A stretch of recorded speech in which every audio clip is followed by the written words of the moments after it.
Buyuk tilshunos olim Mahmud Koshg'ariyning Devon-i lug'ati turk asari Qoraxoniylar davrining noyob durdonasi hisoblanadi.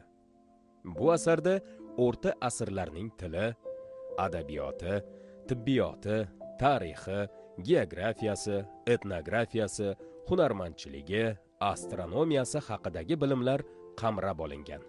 Devon-i lug'ati turk asari nihoyatda yuksak tarixiy va badiiy ahamiyatga ega. Bu asar birinchi navbatda ilk turkiy so'zlar etimologiyasi keltirilgan birinchi qiyosiy lug'atdir. Assalomu alaykum, hurmatli talabalar. Bugun Turkiy xalqlar falsafasi darsimizdan navbatdagi dars mashg'uloti. Bugun seminar mashg'ulotida biz talabalarimizga vazifalarni bergan edik. Qisqacha dars mashg'ulotini albatta tushuntirib beramiz. Demak, Mahmud Koshg'ariyning Devon-i lug'ati turk asari turkiy xalqlar falsafasining asosiy sifatlari. Qamarajon, marhamat, darsni boshlaymiz.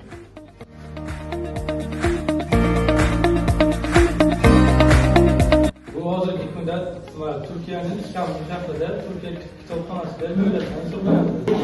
Demak, til bilish hozirgi davr uchun muhim.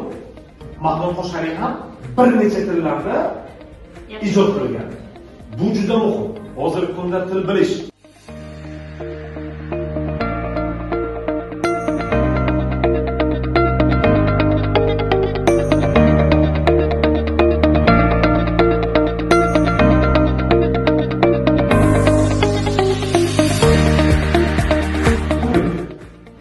arab xalifaligi madaniyatini singdirishni eng oson yo'li turkiy xalqlarga o'ziga xos bo'lgan asarni nima qildirish?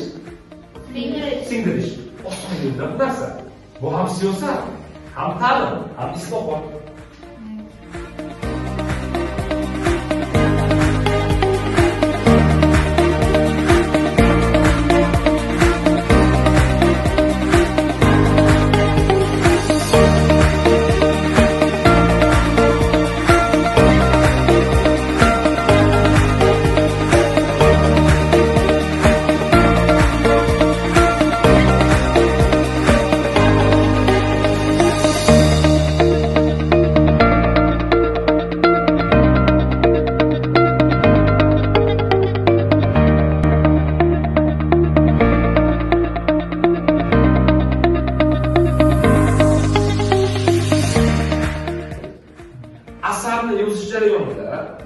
Asarni yozish jarayonida bir necha davlatlarga tashrif buyuryapti.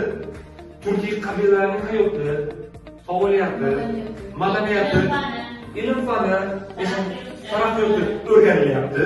Darrov bitirgani yo'q. Necha yillik tajriba. Demak, chunki siz qancha asarni ko'p o'qisangiz, dunyoqarash bo'yaydi. Ana siz faylasuflar. Demak, siz ayting, esingizsiz falsafiy mushohadalar. Falsafiy mushohada kuchli bo'lsin. Asosiy to'xtab qolmagansiz. Mana shu intilish har doim etish.